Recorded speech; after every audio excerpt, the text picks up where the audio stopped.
کچھ دن پہلے ایک واقعہ سامنے آیا، ایک آدمی کی شادی ہوئی، دلہن نے پہلی رات کو بولا کہ آپ مجھے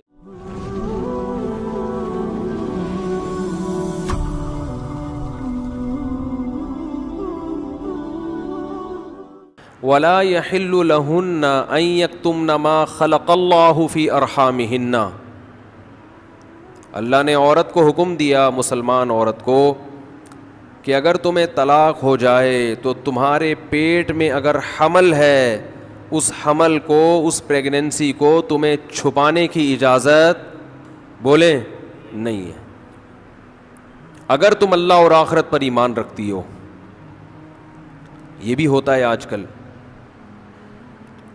کیونکہ اس معاملے میں مرد عورت کی زبان پر اعتماد کرتا ہے۔ اگر ایک مرد نے کسی عورت کو طلاق دی، عورت کو اگر حمل ہے وہ چھپا لے گی اور وہ بتائے گی مجھے مینسز آنا شروع ہو گئے، مرد یقین کر لے گا، بھائی 3 مینسز گزر گئے، عدت ختم۔ کسی اور مرد سے نکاح کرے گی، اس کو بتائے گی بھائی میری عدت پوری ہو گئی ہے۔ اس بات کا امکان ہے کہ وہ بچہ کسی اور مرد کے کھاتے میں ڈال دے۔ مرد تو نہیں دیکھ رہا کہ واقعی عدت ختم ہوئی ہے، یہ عورت جانتی ہے اور اللہ جانتا ہے۔ تو اس معاملے میں اللہ نے حکم دیا عورت کو کہ وہ خیانت بولے نہیں کرے۔ مردوں کو اللہ نے حکم دیا کہ جب بھی کسی عورت کو تم طلاق دو گے تو اس کا مال چھیننے کی تمہیں اجازت نہیں ہے۔ لا يحل لكم ان تأخذوا مما آتيتموهن شيئا، جو کچھ اس کو دیا ہے نا شادی سے پہلے، ایک دھیلا بھی واپس لینے کی اجازت بولو نہیں ہے۔ آج جہیز بھی جو وہ اپنے گھر سے لائی ہے نا وہ بھی ہتھیا لیتے ہیں، اپنے دیے ہوئے گفٹ تو واپس لیتے ہی ہیں، جو وہ اپنے گھر سے لائی ہے وہ بھی ہتھیا لیتے ہیں۔ یہ سارے قرآن کے احکام ہیں جس کی آج دھجیاں اڑائی جا رہی ہیں، کیونکہ ان احکام کا لوگوں کو علم ہی نہیں ہے۔ لوگ محرم میں کربلا، ربیع الاول میں جو مخصوص بیانات ہوتے ہیں وہ، یعنی سیزن وائز چل رہے ہوتے ہیں ہم لوگ۔ جو پریکٹیکل لائف ہے ہماری، عملی زندگی ہے، جس کے لیے پیغمبر صلی اللہ علیہ وسلم کو بھیجا گیا معاشرے کی اصلاح کے لیے، اللہ کے حقوق سکھانے کے لیے اور ایک دوسرے کے حقوق سکھانے کے لیے، اس پریکٹیکل لائف کی طرف ہماری توجہ نہیں ہے، ہم دوسری چیزوں میں زیادہ لگ گئے ہیں۔ بس وہ جوشیلی تقریریں، لوگوں کو رلانا دھلانا، یہ کام رہ گیا ہے بہت سو کا، سب کا نہیں۔ اہل حق ہر دور میں رہیں گے۔ تو اللہ نے حکم دیا کہ ڈیورس کے بعد آپ کو عورت سے کچھ لینے کی اجازت بولو نہیں ہے۔ ہاں، خلا کی صورت میں مہر واپس لے سکتے ہو۔ خلا یہ ہوتا ہے کہ مطالبہ عورت کی طرف سے ہو طلاق کا، آپ تو نہیں دینا چاہتے، اچھی بھلی زندگی گزر رہی ہے، اسی کو دماغ خراب ہو رہا ہے اس کا، نہیں مجھے نہیں رہنا، تو پھر اس صورت میں مرد اگر ڈیورس دے تو وہ یہ شرط لگا سکتا ہے کہ میرا خرچہ واپس کرو، خام خواہ میں کیوں کرایا خرچہ۔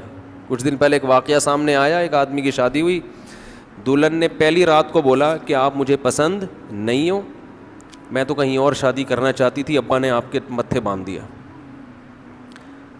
حالانکہ 6 مہینے سے تیاریاں چل رہی ہیں اب کیا گزرے گی اس آدمی کے اوپر؟ تو خیر اس نے تو اٹھا کے پٹخنا ٹھکائی لگانا شروع کر دی، کمبخت ایک میسج کر دیتی کہ میں راضی نہیں ہوں، میرا خرچہ کرا دیا، اب پہلی رات کو بول رہی ہے کہ نئی ٹھکائی لگانی چاہیے تھی، میں نہیں کہہ رہا، لیکن اس نے لگائی ٹھکائی، غلط کیا اس نے۔ تو ایسے موقع پہ بھائی ٹھیک ہے اپنا راستہ لو، میرا خرچہ واپس۔ اب کون رکھے گا ایسی صورت میں؟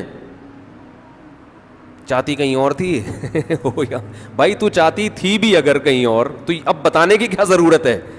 ہر بات بتائی تھوڑی جاتی ہے، بولو بھائی دل میں بولو چاہتی تو تھی لیکن چلو ہو گئی، اب اسی کو چاہنا شروع کر دیں گے آہستہ آہستہ۔ گدھا بھی اگر آپ پال لینا تھوڑے دنوں میں اس سے بھی محبت ہو جاتی ہے، تو پورا 2 ہاتھ 2 پاؤں کا انسان ہے، تھوڑے دنوں میں اچھا لگنے لگے گا، یہ سوچ کے صبر کر لو۔ پوری رپورٹیں پیش کر رہی ہیں اس کو پوری رپورٹ۔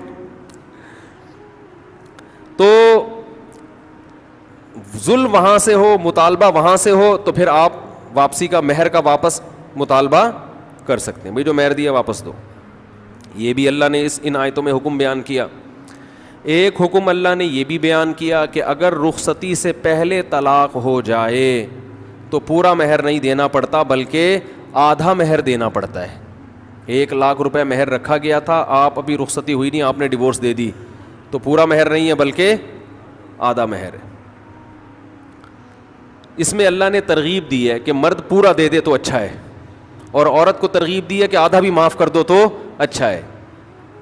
ترغیب دونوں کو دی جا رہی ہے, چھوڑو بھائی, لیکن حکم بیان کیا جا رہا ہے کہ مرد کو آدھا دینا پڑے گا اگر وہ مطالبہ کرے. اور اللہ نے اہم حکم یہ بھی بیان کیا کہ جب عورت کو طلاق دو تو جہاں وہ طلاق کے بعد نکاح کرنا چاہتی ہے اس کے نکاح میں رکاوٹ مت بنو, کباب میں ہڈی بننے کی کوشش مت کرو. یہ بھی زمانے جاہلیت میں ہوتا تھا اور آج بھی ہوتا ہے. فلا تعضلوهن ان ينكحن ازواجهن, اگر تم نے چھوڑ دیا ہے اس کو. عرب اس کو غیرت کا مسئلہ بنا لیا کرتے تھے کہ ہم نے چھوڑا ہے تو اب ہم کہیں اور اس کی شادی نہیں کرنے دیں گے. ہمارا معاذ اللہ یوں کہتے تھے تھوکا ہوا مال, جیسے آج بھی لوگ کہتے ہیں ہم نہیں کہیں اس کو نکاح کرنے دیں گے. اس سے بھی قرآن نے کیا کیا, منع کیا. اور اس سے بھی منع کیا کہ اپنی مرضی سے زبردستی اس کا نکاح بھی مت کراؤ طلاق یافتہ کا. ینکحن ازواجہن, اپنے سلیکٹڈ شوہر سے نکاح کرنا چاہتی ہے تو تم کباب میں ہڈی بولو نہیں بنو, یعنی اس کو یہ رائٹ ہے کہ وہ جہاں چاہے نکاح کرے. یہ بھی خرابی ہے آج کل بعض علاقوں میں, یہ خرابی ہے کہ بیوہ کو یا طلاق یافتہ کو نکاح تو کرنے دیتے ہیں, لیکن بعض علاقوں میں دستور ہے نکاح ہمارے ہی خاندان میں ہوگا, آپ ہمارے خاندان سے باہر نہیں جا سکتی. اس کو بھی قرآن نے کیا کیا, بولو ختم. نکاح بھی سے بھی نہیں روک سکتے, اور نکاح بھی وہاں ہوگا جہاں آپ نہیں بلکہ یہ چاہے گی. اس میں اللہ نے عمر کی کوئی قید نہیں لگائی. 40 سال کی بیوہ یا طلاق یافتہ ہو, 50 سال کی ہو, 55 سال کی ہو, یہ تمہارا ہیڈ ایک نہیں ہے. تمہیں زیادہ ٹینشن لینے کی ضرورت نہیں ہے. لوگ بڑی ٹینشن لے رہے ہوتے ہیں کہ تمہیں ضرورت کیا ہے, اب 4 بچے ہیں تمہارے, 5 بچے ہیں, اس عمر میں تمہیں شادی کرتے ہوئے شرم نہیں آتی. چھوڑو بھائی, کیا ضرورت ہے. تو اللہ فرماتے ہیں کہ تمہیں اس ٹینشن لینے کی ضرورت بولو یہ اس کا ہیڈ ایک ہے, یہ تمہارا ہیڈ ایک نہیں ہے. جیسے کوئی 4 شادیاں کر رہا ہے تو اس کا ہیڈ ایک ہے نا, آپ کا ہیڈ ایک تھوڑی ہے یہ. آپ پتہ نہیں کیوں پریشان ہیں, مفتی صاحب کو کیا ہو گیا, وہی ان کا ہیڈ ایک ہے, آپ کا ہیڈ ایک نہیں ہے. یہ میں اپنی بھی درمیان میں لگا دیتا ہوں نا. تو ہر ایک کے ہیڈ ایک ہم نے پالے ہوئے ہیں, وہ یہ کیوں کر رہا ہے, وہ یہ کیوں کر رہا ہے, وہ کم عمر سے شادی کیوں کر رہا ہے, وہ بڑی عمر سے شادی کیوں کر رہی ہے, یہ ہوتے ہیں نا لوگوں کے مسائل. اس نے یہ کیوں کر لیا. ایک خاتون نے مجھے بتایا کہ وہ ایک دفعہ بیوہ ہوئی, اللہ کی قدرت دوبارہ شادی, دوبارہ بیوہ ہو گئی. تیسری دفعہ جب ان کی شادی ہو رہی تھی لوگ مذاق اڑا رہے تھے, بس کرو یار 2 دفعہ بیوہ ہو گئی, اب آرام سے بیٹھو. اب وہ بیوہ تو کوئی بھی ہو سکتا ہے, جوانی میں بھی عورتیں بیوہ ہو جاتی ہیں. تو اب دیکھو لوگوں کو تکلیف ہو رہی ہے, بھائی یہ اس کا ہیڈ ایک ہے. اچھا لوگ اس سے شادی کرتے ہوئے ڈر رہے تھے ان سے کہ میں بھی بیوہ, پھر میں نہ مر جاؤں. تو اس سے کوئی تعلق نہیں ہے. ہو سکتا ہے 2 دفعہ بیوہ ہونا تقدیر میں لکھا ہو, 3 دفعہ نہ ہو. یہاں مجھے وہ چٹکلا یاد آتا ہے, وہ ایک آدمی نے, ابے چھوڑو چٹکلوں کو, ابھی قرآن کو فوکس کرتے ہیں.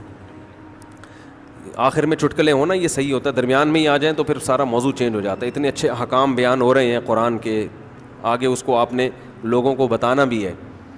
تو اللہ نے حکم دیا کہ طلاق کے بعد ایک دھیلا واپس نہیں لینا.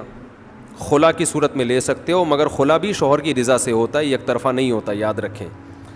دوسرا کام تم نے کیا کرنا ہے, اس کو کہیں اور نکاح سے روکنا نہیں ہے. تیسرا کام یہ کرنا ہے, نکاح بھی وہاں کرنا ہے جہاں وہ چاہتی ہے. تمہاری مرضی نہیں مسلط ہوگی, اس کی مرضی چلے گی. اور اگر پرانے شوہر سے نکاح کرنا چاہے اور 2 طلاقیں ہوئی ہوں تو وہاں بھی کر سکتی ہے, کیونکہ آیت کا ایک شان نزول بھی ہے. ایک صحابی نے اپنی بہن کا نکاح کسی صحابی